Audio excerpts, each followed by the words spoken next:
Welcome to Screenwriters Beat! We're back again for episode 48. Wow. See if we could have just dug in and did a couple more, we would be at 50. We will be at Super 50 Bowl. soon. Yeah, we're going to get just there. like the Super Bowl, exactly. Marketing, people, marketing. Come on. Mm-hmm. Well, welcome back to our great, wonderful panel for today's episode on collaboration, which will come in real handy. We've got a lot of people on this panel that have collaborated with each other and others. So we're happy to have you back and welcome our gang. I'd like everyone to, if you notice, there was a new face in there, but we'll start off with the panel and let us know what you guys are working on. It's been a few weeks. Eric Ingram, welcome back. Oh, hey, you all. How's everybody going? I'm still trying to get this bottom thing going. Anyway, so happy to be back. Good, my illustrious panel as always. Good to see you and welcome, Tom, to the family. You know, trying to be the only testosterone out here. Pretty hard, buddy. Pretty hard, man. I need some solidarity right there. No. Everything's good. It's a blessing to be here. I'm working on a couple things. Actually, I got a couple NDAs, so you know I can't really speak on them yet. But it's a couple projects going on. Very good ones too. So I would be happy to tell you all what I can. Cool. Well, we'd like to hear that.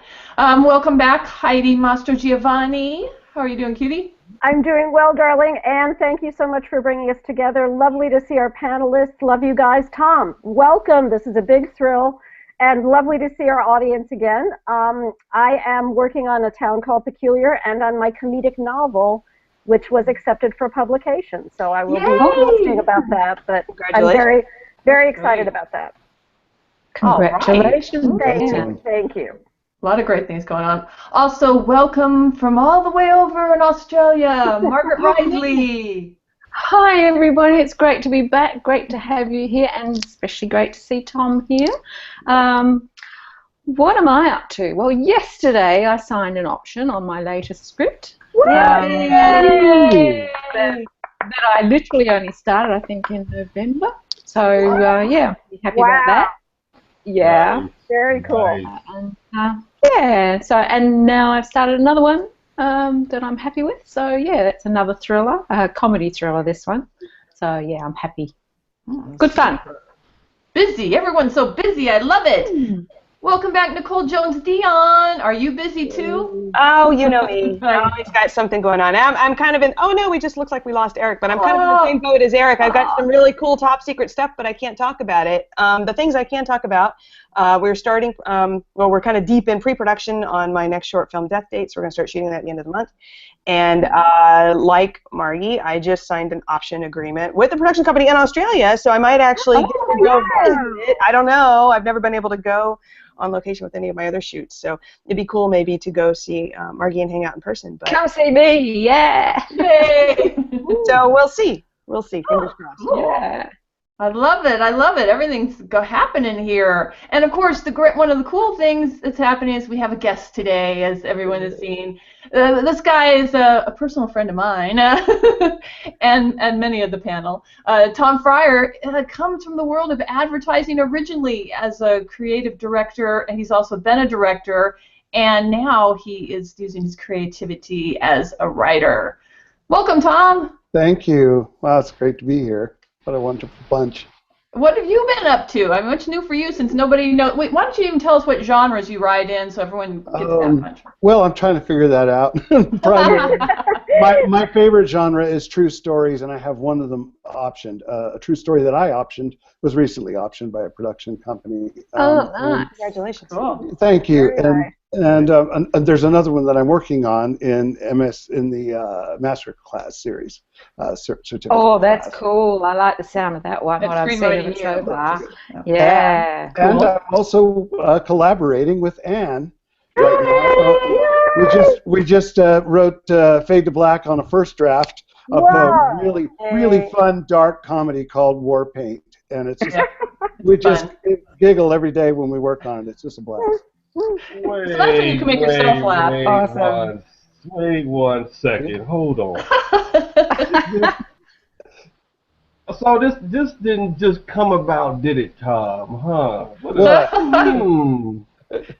Really? No. Well, you know what? You know what's cool is that Margie is the one that put Tom and I together. I That's mean, correct. Tom and I knew each other, so Margie is responsible for all our success. She's the So- matchmaker. Yay. And Okay.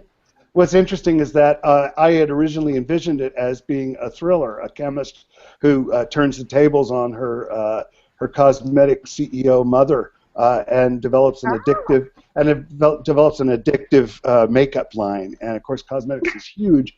And I pitched it to Anne, and she said, "I love it." But she laughed. And I said, "Why did you laugh?" And she said, "It just sounds funny to me, and I think it would be a great dark comedy." And I went, "Damn." And this is one of the great things about collaboration is that, you know, if you keep your mind open, you really can bring things to the party that you personally didn't see. Working with different people, you get different kinds of mixes, just like mixing different colors of paint or flavors in a recipe. Very true. And an excellent segue into today's topic, which is collaboration. Because just think of how many people you actually have to collaborate. I mean, yeah, let's talk about writing partners too, but you have a lot of partners along the way, even if you're the sole screenwriter, right? Yeah. Nicole, you're going through a lot of this right now. How often do you have to collaborate with a producer or a director? Every time. I mean, they have creative input on every project you do. I mean, it's as much their film as it is yours. Their name's on it too. And so they're all going to have input. Even actors are going to have input on the way that their character is portrayed, you know, if they don't like a line of dialogue. So, yeah, collaboration is key in this industry. Yeah, and obviously that's just like the top of it is, yeah, you collaborate with everybody. But let's talk about how you do it successfully, because that's a lot of people to please, right, Eric? Oh, absolutely. I think it's the biggest thing is I think Tom kind of just hit the nail on the head. It's coming in with an open mind. That's the biggest problem is going in with I've already drew the lines in the sand. This is exactly what it's going to be, and I'm not going to the left or to the right. And the biggest and most important thing with everybody, and again, Nicole kind of said it too, actors, producers, set people may have something. You just never know. So if you're coming in just saying, you know what, I'm going to hold up my end of the bargain, and I'm going to be open to everything. I'm just going to make everything the best that it could be for both people. You will sail through the collaboration. But once you start making up your own rules, you'll have a hard time. Sure. Yeah. Margie, how do you do that and not make it awful? You can't take every idea, right? You can't, no, but I think you have to be realistic and diplomatic. I think diplomatic is ego-free to a large extent. You know, we've all got our opinions, and like there are times when you have to dig your feet in, times when you know that you should, but you've got to tread very carefully because of who you're dealing with. So it's a fine line, I think, between getting what you want and what, if you know it's right. Yeah, it's very difficult to. But you know, like in one instance, I had somebody, a producer, who had some finance wanting to the producer that I was working with to change the script a certain way, and I knew instinctively that it wouldn't work, but I tried it 3 different ways, and I showed them the 3 different ways, and I said, look, this is just not working. And I think sometimes, you know, that sort of thing, if you can prove it up front, it would have saved so much time, but how do you prove it? I think, you know, you just have to work with them, and you have to take a step back and say, think again, or just find a way to get around it, or just look, if they're providing the money and that's what they want, that's what you've got to do. So yeah, it's a tough one sometimes. That's true. Heidi, have you had some of this experience? Yes, I do want to say ditto to what everyone put so well. And I think if you go into it and you hope that you're working with people who share your attitude, which I think should be, we will do whatever has to be done to make this project excellent and to get it up on the screen. whatever that Yep. is. And as Margie said, no egos. It's not about egos. It's about the project. It's not about you. You're a team. And it is a process. As Margie, you said it so well. If only I could just say, no, this is how we should do it. But you got it. You're working together, and you're hopefully building relationships that will go on for years. So, Yeah. you know, you've heard me say a million times, take the long view and be that person who solves problems. And be gracious, for you know, be sure. gracious and have your reputation be, God, she's easy to work with. You know, she delivers and she's positive and she's pleasant. Yeah. That's cool. Well, Absolutely. Tom, since you're like, you've worked with me, so writing as writing partners might be slightly different than collaborating with a director or someone that's paying you. Right. So how does it work with the writing partner? Yes, give us the skinny on what it's like. Yeah. You know, my thing is, at what point do you just go all honest? Because we went all honest, but Yeah. Well, I think the important thing with a team is that you agree on the core concept. You know, the thing that's fascinating about the concept that made you want to do it. And if you're both in a mode to serve that concept instead of your own needs, you know, as Eric was saying, it's like my way or the highway kind of thing. If you get that kind of attitude, you'll never be able to work with anybody, let alone producers. But as the others have said, but even with a writing partner, I think you've got to see if that serves, measure it against the concept. Does you know, and if you've got a high concept idea and you say, does that add to it or does that take away from it? And if you can sort of articulate that, then I think the matter is, let's look at a couple of ways to do that, to solve that problem, and then do we like that better? And I think, Margaret, you said it just right when you said, you know, at least for 30 plus years in advertising, I always had to, if the clients threw an idea out there, I could not ignore it. It became the elephant in the room, and they'd sit there with their arms, you know, folded, just mad. And I think it's the same thing with writing partners. If you don't acknowledge the other person's idea, it's going to grow like an elephant. You need to say, all right, let's look at that. Let's look at it. And something I've learned actually from Nicole, from hearing that Nicole does this a lot, is to say, what are you trying to achieve? By doing that, by adding this into it, what will that do, and how will that serve the concept better? And if somebody can articulate it, then it's like, be mindful enough and ego-free enough to go with it. That's a good idea, and that makes you somebody that people want to work with, I think. Yeah, well said. Yeah. That's cool. Eric, did you have something to add? We lost you for a minute. Sorry. I know. I don't know what's going on today, but no, I just I'm assuming that I picked up the beginning of what he started and where he ended. So I'm assuming the middle not only was fantastic. That was the best right part, the middle. I know. I just think, like I said, piggybacking everyone else, but I just remember when I started out, a teacher of mine said, problem solver, if you're a problem solver, you will work a lot. And I kind of make it a game in my own mind. It's a game. Like if the producer says, hey, can you try, how about this idea? I actually try to see if it actually can work, right? Rather than, I don't care how it sounds. I don't care. Hey, can you put an elephant on the basketball court? All right, let's see if we can do that. Like seriously, like it's a game. And it's fun, right? Because and you know, it's a long-term thing, but the biggest, most important thing that if you check back the other 47 episodes is what?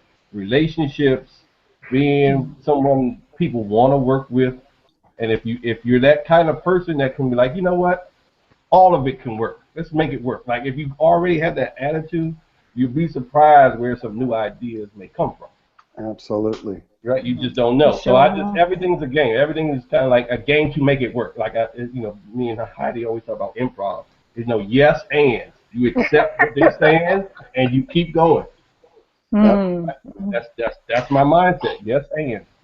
And the other thing is, like, if you immediately sort of put up a barrier and think, no, I don't want to listen to that, it's that negativity that shuts you down, and the ideas shut down with it.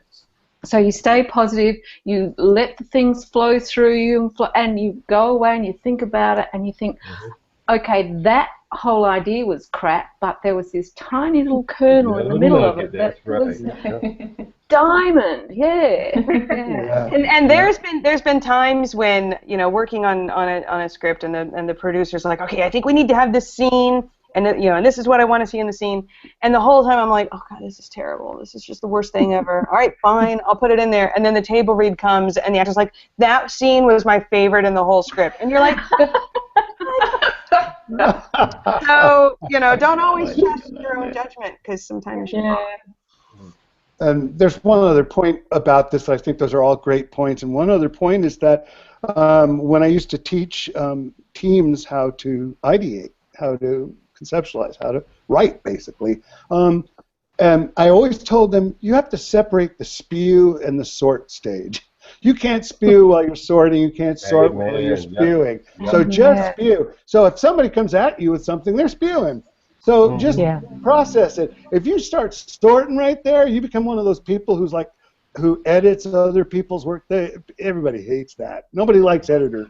That's just, I'm sorry if there's editors out there watching. Nobody likes you. We need you, but nobody likes you. Directors don't like you because you cut our work down. Writers don't like you because you go, hey, we can solve that whole thing with this. But you can't edit. You can't edit while you're creating. And if somebody thinks you're in the creation stage, you are. And especially if they pay the bills, or you have to finish a project with them. That's a good point, because all these collaborations have different points. I mean, obviously, if you're working with another screenwriter, you're developing, you're creating, but there's times when you're working with a producer when it's like, well, we have to change this because we don't have the money for that, right? Or we lost the location. Right. That is where definitely it's a game, right? Right. Yeah. Yeah. If you look at it like a game, you'll get there. I'm sure, Tom, that you must have had a lot of times through all your things where you had to solve a problem because of the location or the budget. Oh, absolutely. I just not too long ago got my first paid writing assignment, and it was a very, very, very low budget horror film. Nicole knows all about that, the outcome and everything. But what I got thrown after I had written the entire outline is, we can't afford. We've got the whole town if we need it. But which is what the title of the movie was. But we can't afford a bunch of shoots. We've got to keep this contained. What can you do? And I said, let's really contain it. How about if we make it all in the hospital? That's, it's everything happens inside the hospital. Well, now, gosh, all we got is one location, and we make the excitement the fact that they're confined. I mean, we all know about crucibles. That's a crucible, right? So yeah, that's a good solution to the suspense. The suspense of it. Yeah. What are some other challenges you guys have had with different kind of collaborations? Have you ever had some writing collaborations, maybe in the beginning, that just didn't work? I have one. Name no names, but I mean, we learn as we go. I do think that, and I want Margie to, if she wants to share, I'll let her think. But if you are collaborating with a writer that is not at your same level, it's got to be hard. You can't teach someone. That's not why you're collaborating, right? Well, and one example, kind of to that point, I had this one particular project I was working on with this quote-unquote writer, and he had already signed off. He'd already agreed to the outline, and we were working on the script. And then I was about 2/3 of the way through the script, and then he attended a class with somebody that I don't know who this guru was, and he came back and he wanted to change everything based on what he learned in this weekend seminar. And this was a guy I'd never heard of. He had and the stuff he was saying made no sense, and it was really bad because we weren't speaking that same language. He was trying to work in the teachings of this guru that weren't practical. I mean, I don't know where this guy came from. I've never heard of him, and I'm pretty familiar with everybody, all the consultants and stuff that are out there. And I just ultimately we just had to part ways. And I said, here, good luck trying to make this work, because your guy is telling you things that are going to make this less commercial, less successful, less marketable, and a harder sell. And I can't waste my time on anything like that. So yeah, that's an important lesson. Margie, did you have your tale of woe? You can't tell a story. Well, some of it. Horror story, really. I had this friend, I thought was a good friend, had very little experience in writing, and I had a couple of ideas that I, like an idiot, asked if she'd like to help me with. One I asked, the other one she sort of muscled in on, and we wrote these 2 scripts together, and she had very, very strong opinions, and the ego was massive. But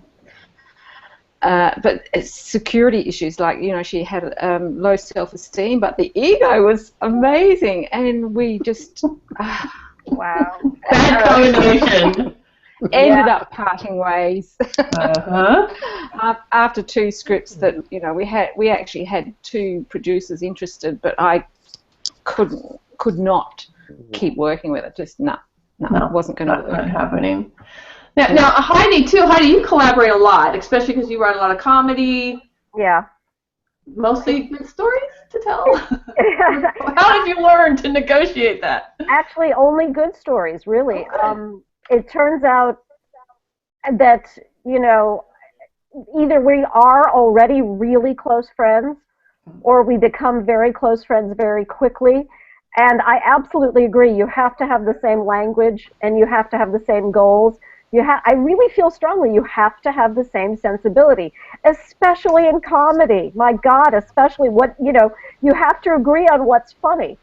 So, A Town Called Peculiar and Verdine and Glenita have just been heavenly. They've just been great. And everyone is producing, acting, directing, writing. Cool. We actually have one wonderful director, I should say. And it's been heavenly.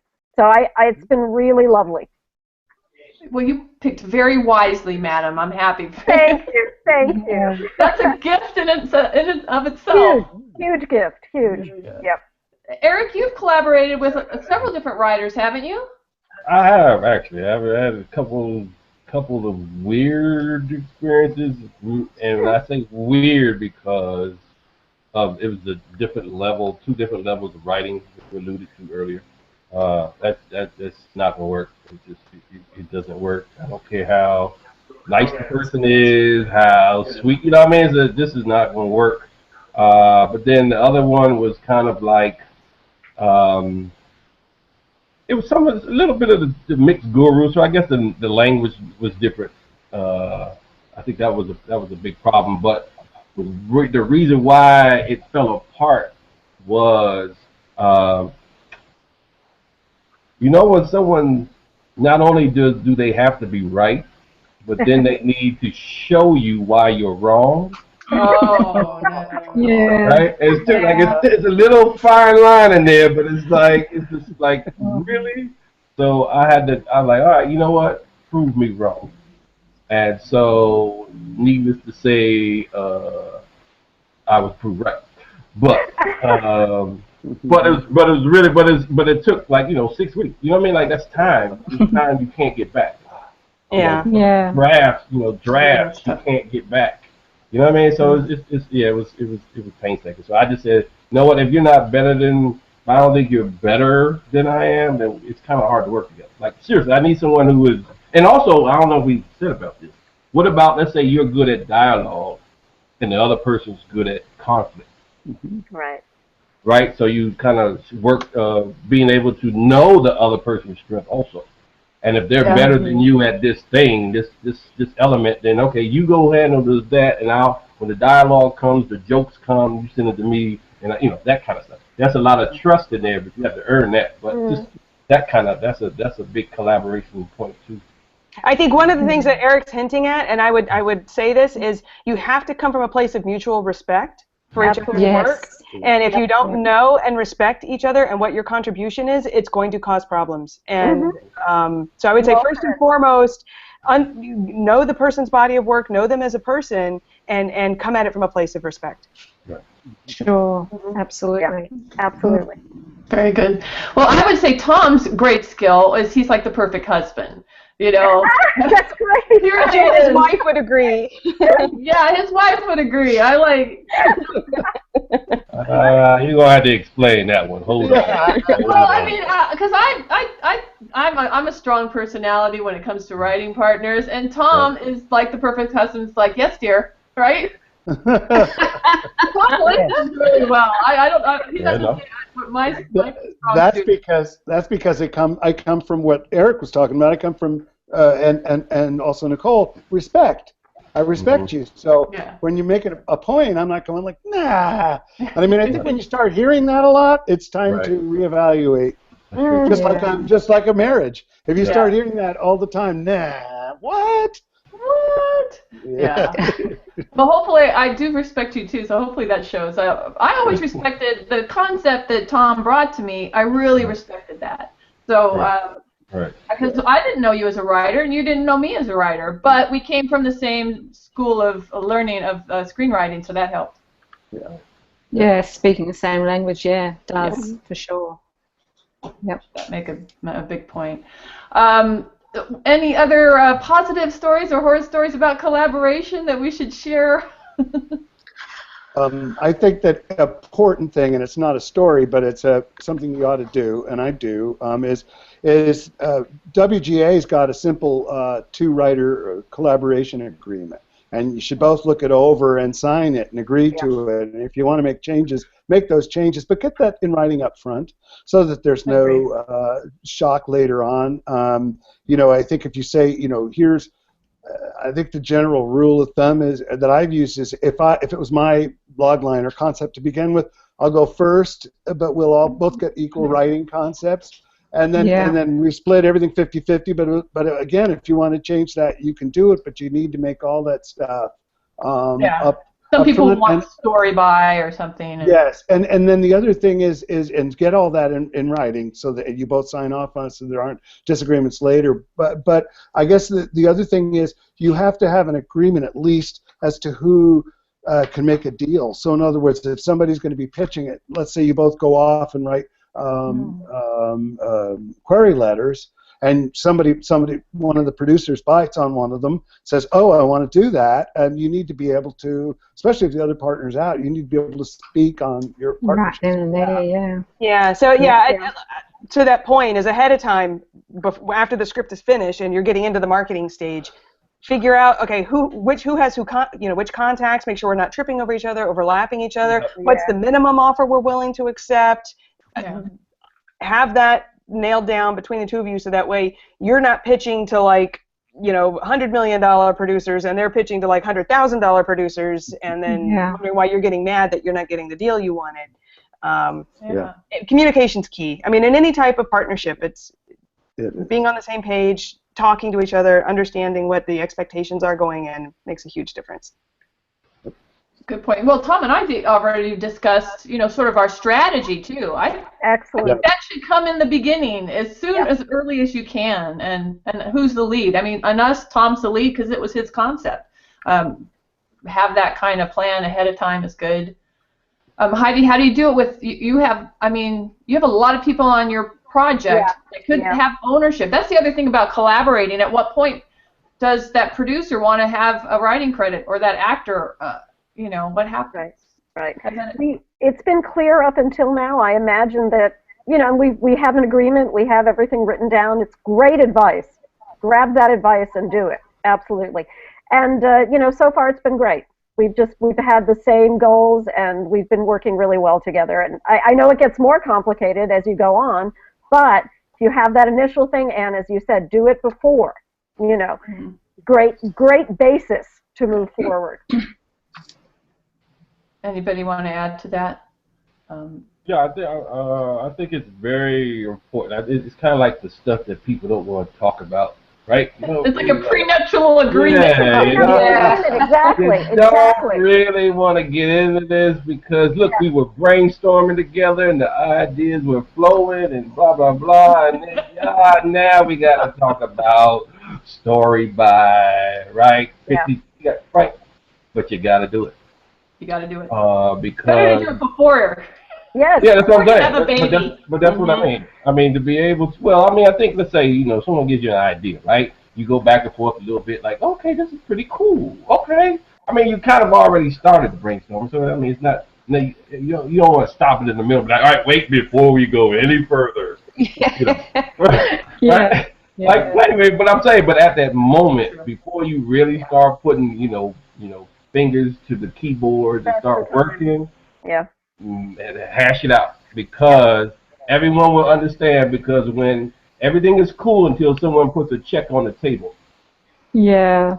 That can change some people. That changes Not me everything. or Tom. Not me or Tom, or anyone on this panel. Right. It's weird when money comes into the equation. Exactly. It's like changes overnight. It's strange. I've seen it happen. It may not necessarily be the person, but you get a lawyer involved, and suddenly all this understanding that you have just out the window. Yep. So yeah. Just get it off the way.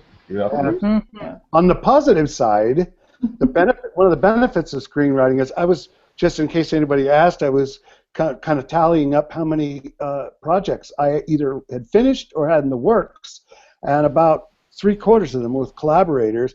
Cool. It's 10 in the last 2 years. Excellent. Wow.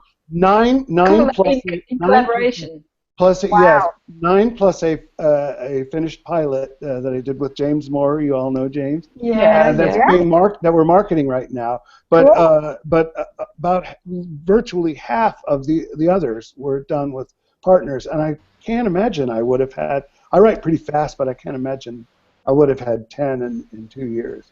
Yeah, that's a lot. Yeah, and that is the other thing. Writing in collaboration, it does encourage you to write faster. To get your part done and get it off and get the feedback. Right. And it's good. Yeah. It's like having a workout partner, isn't it? It's like, come on, I don't want to work out today. Come on, let's work out. Yeah, there's definite accountability. That's for sure. Yeah. Right.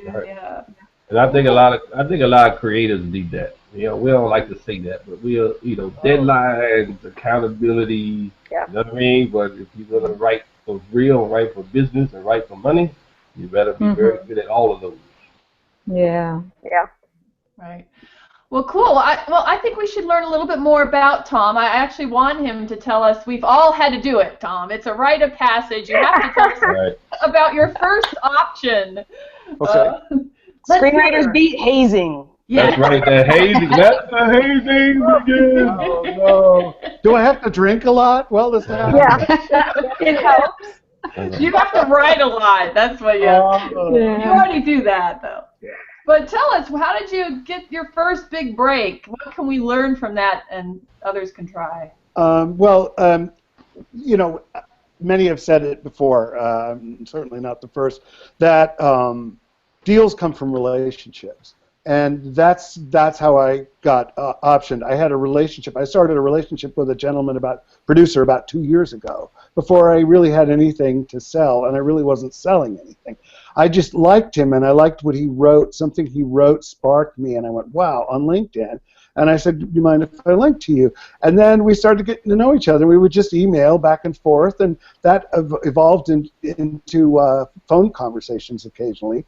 And, he considers himself something of a writer as well, and has a couple of projects that he's trying to bring to market. And so he was talking to me about them, and I guess as he learned more about my background and my training with the school that we've all been a part of, that he became more comfortable in sort of almost pitching me. So the whole relationship changed, and it was by the time he said, yeah, I'd like to option that. I said, oh, good, I would like you to.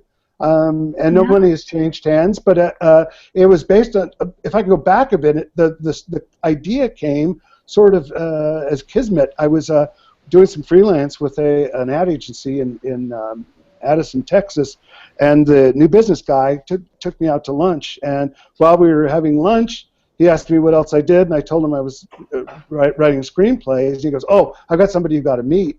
And he told me the story of this guy, and I said, "Oh my God, do you have his phone number?" And he said, "Yeah." And so I called the guy who was out in California, and I said, "I'm a writer, and I'm interested in talking to you about optioning your story, your amazing story." What happened is he was an 18-year-old kid, got suicidal, and as they often do, teens often do, it's the biggest suicide rate in the country. And one dark night in Chico, California, he put a shotgun under his chin and pulled the trigger. And instead of dying, he just kind of blinded himself, blew his face off. They rebuilt his face, but his eyes were shot. And after feeling sorry for himself for a while and all this, he met this woman who sort of transformed his life. It turns out the story was about as much about her. She had been blind since birth and was working as a congressman's aide in Washington, D.C. Wow. And she basically slapped him around, told him to get off your ass and get it together. So you met him and optioned his story? I met him, and I optioned his story when I found out the whole story, and I flew out to Sacramento and drove to Chico and met them, he went on to win a medal in judo in the Paralympics. Oh. Wow. And I thought that was just an amazing transformative story. I really like stories where people come from really low odds, because that's how I came up through the world. Mm-hmm. Oh wow! So then you optioned that. You met him on LinkedIn. And then, that. Like I was working on the story, and I had a draft on it, and I pitched that idea to this producer, and he goes, "Oh my God, that's right up our alley. It won't be the first one we do, but we're getting some stuff together, and we're going to do some fundraising and stuff, and that's going to be in the arsenal." So yeah. Awesome. Wow. Fantastic. That's a cool start. Thank you. I know that that everybody here knows each other, and we're all from different Screenwriting U Pro series. So we got to know your number, Tom. What's your number? I know you're in the MSC too, but yes. It was 45B. I guess I don't know. They didn't always have like letters attached, but I guess by the time I got in, it sounds like a wart, doesn't it? So 45B. I was in 45B is they're ready for their meds. Yeah, I'm in Asylum 45B. No. Yeah. So that was a few years ago, I think that, and then I joined the Master's Certificate class, I guess in... Same one as me. Yeah. Oh, you're both currently in it? Yeah. Yeah. Oh, cool. Yeah. Well, well, that's why we write so well together. We, as anybody on this panel, could write together because we all have respect and we all have the same terminology and screenwriting. We understand. Yep. It is helpful. Well, thank you, Tom, for letting us haze you. It was painless, right? It was, and I'm not even drunk. Well, hold on. We haven't all got our turn yet. Oh, sure. You guys, any questions? No. Tom? No, because we kind of do this because we all kind of, we learn little nuggets along the way. Everyone got something different, but they kind of end up being along the same lines, but just in a different. So before you did that first option, right? Yep. And what kind of stuff did you have before then? And then when you were trying to get it out, what kind of problems were you having, and how did you solve them? Oh, thank you. I'll try to do a short answer to that. I wrote my first screenplay. I actually optioned a book when I was 22. I didn't even know what that was, but I did option a book. A science fiction book, and then the company that kind of took an interest in it, United Artists, it's a long time ago, was bought by Transamerica Corporation, and that somewhere in a dusty shelf is the agreement we had. So nothing happened. I went on and went to art school and was going to be an illustrator, and then I found out I loved coming up with ideas and became an art director in an ad agency, and that worked my way up to creative director. So I did. I've created, produced, and directed, or directed over 300 commercials, 4 of which have been on the Super Bowl. Name a couple of them, Tom. What? Name a couple of them. People will know. Oh, it's so funny because I was telling my wife last night, we were watching the Super Bowl yesterday, and I said, people don't, they have short memories for commercials, and also it depends on where they are during the Super Bowl, whether, I had you worked with the Bartle and James people. I remember all those. James and Miller Beer. The one most people go, oh yeah, just because it was a really good placement, was one that I did with Jason Alexander for Intel. For the video phone, just the thing we're talking on now didn't exist until Intel finally figured out the technology, and we were announcing that to the world. And Jason Alexander is on his computer trying to fake a girlfriend out with a fake background. Oh yeah. And there's a little. He hands the rope to the little dog to hold the background up, and the little dog is skidding across the floor. Well, that was Jason Alexander, and the dog was actually Eddie from Frasier. And so that won a bunch of awards, including a Clio and the gold medal in London International Film Festival. So, so anyway, I got into. I finally got back into screenwriting about 10 years ago, and collaborated on an idea that just sort of came about with a friend of mine who's a classically trained pianist, music-based idea. And we said, well, what do we do? So we wrote this. We read Sid Field, and we wrote the script. That's what we did. We didn't know anything. And we went down to got a room at the Nico at the Pitchathon, whatever the big one is down there that's been going on for decades. And we went and we stayed at the Nico, and we pitched. We took a class in pitching so we wouldn't look stupid, and we made 15 pitches, and we got 12 reads. And everyone said, this is great, but it's a $150 million movie, and nobody's going to greenlight your $150 million movie. And I was like, they didn't say that in the book. So that's where reality. So I was like, I met a lot of great producers, but I didn't keep the connections that I made. I went back into advertising, and then and my career got hot and heavy, and I worked all over the country, and then finally, when it was starting to wane, my career was starting to wane, I said, I'm going to make my dream come true and be a screenwriter, which I always wanted to be since I was young. So that was about 3 years ago. So wow, cool. Can I ask one more thing real quick? Sure. So what elements of advertising are working for you in screenwriting? Oh, that's a great question. Great question. Eric, I'd say the simple answer is concepts. And I see that a lot of people in our group and other groups that I've been observed have the hardest thing they have is to come up with high concepts. And it's because they're not used to working that muscle in their brain, the ad hocism. It's the ad hocism. It's like, what if and we always hear, it's like it's the same, only it's different. It's finding that ad hocism, those two things that are sort of disparate, but when you put them together, you go, oh, that's new.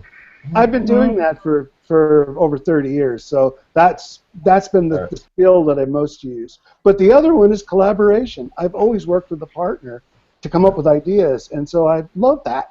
And I've worked with clients for better or worse. Yeah. Let's say, I have an idea. What if we do?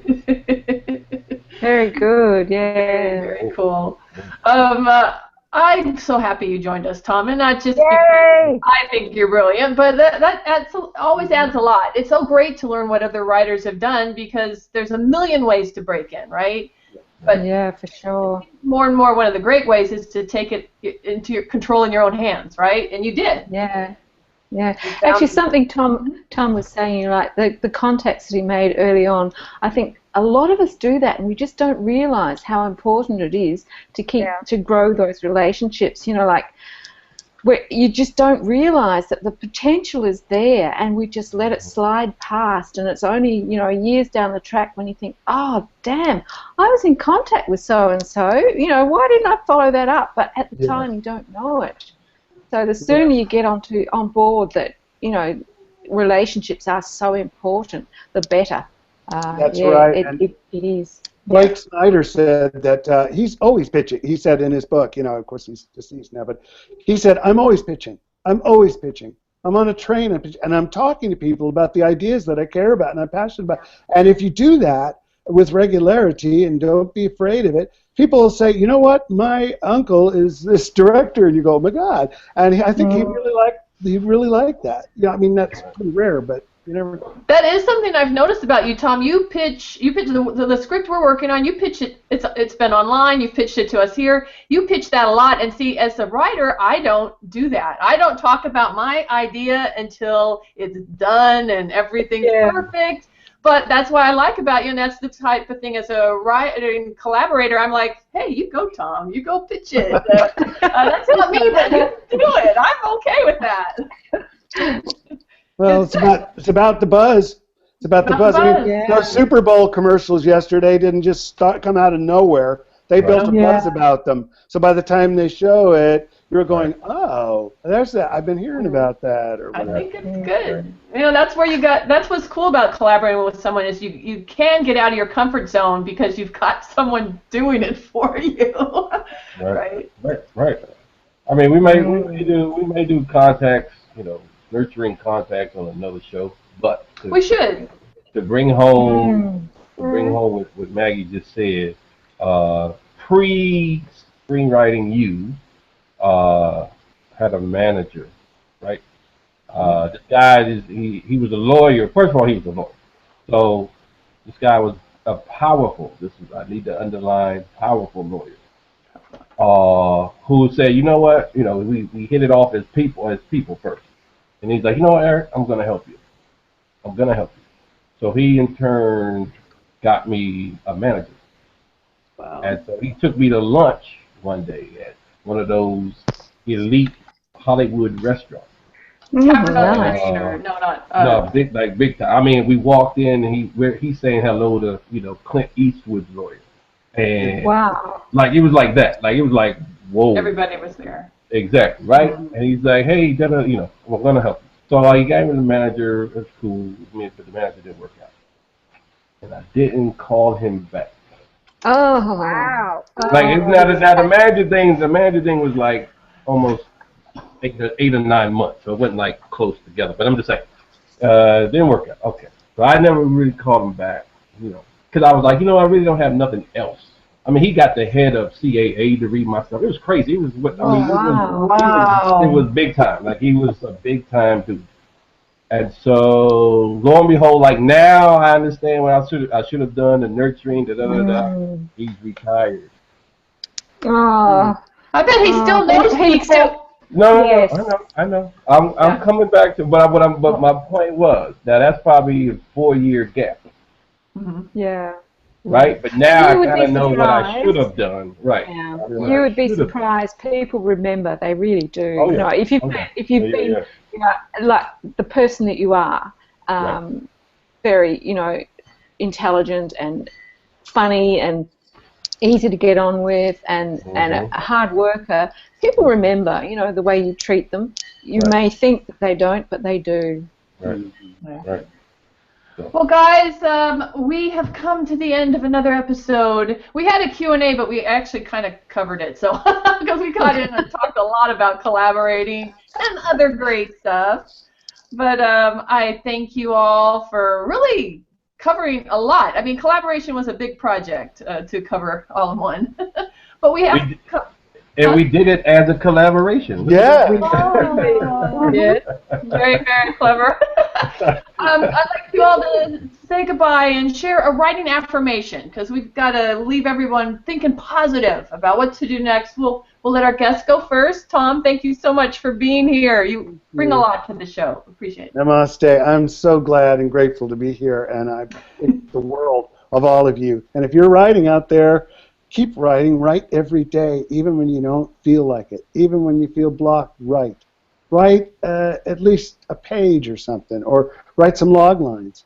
And if you really can't do that, then start marketing.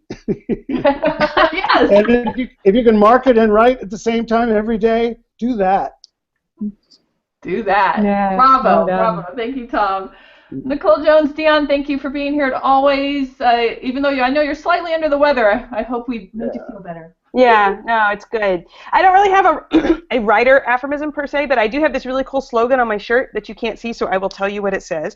Okay. And it says, "Death is only the end if you assume the story is about you." Wow. Oh, that's cool. Very cool. I like that. That's brilliant. Yeah. Ooh, I love it. Wow. Thank you for that. Margaret Risley, we appreciate you being here as always. And it's been great as always, and lovely to have Tom here, and lovely to see your faces again as usual. Not so much a writing saying, but this came in as a quote this morning. Don't look back and ask why. Look ahead and say why not. Great, Hey, great. Yeah. Why not? I agree. Yeah. Why not? Why not? Heidi Mastrogiovanni, thank you for being here. Thank you, Anne, so much for bringing us together. Thank you, guys. Tom, that's so great. Thanks for being with us. Thanks to our audience. And you know I have to quote Spinal Tap again and just say, have a good time all the time. Yeah. The classic. Good one. Yeah.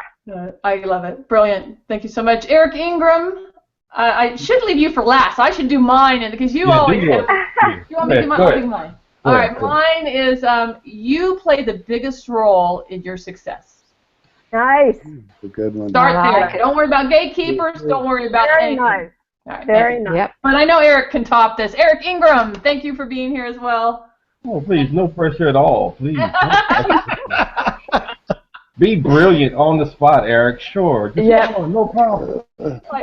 No, here, I think this was kind of one of those that's right off the cuff. Right off the cuff. Death is only the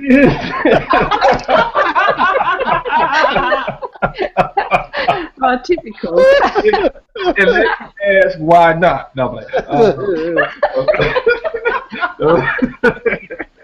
What you're saying is steal from people. Not really weird.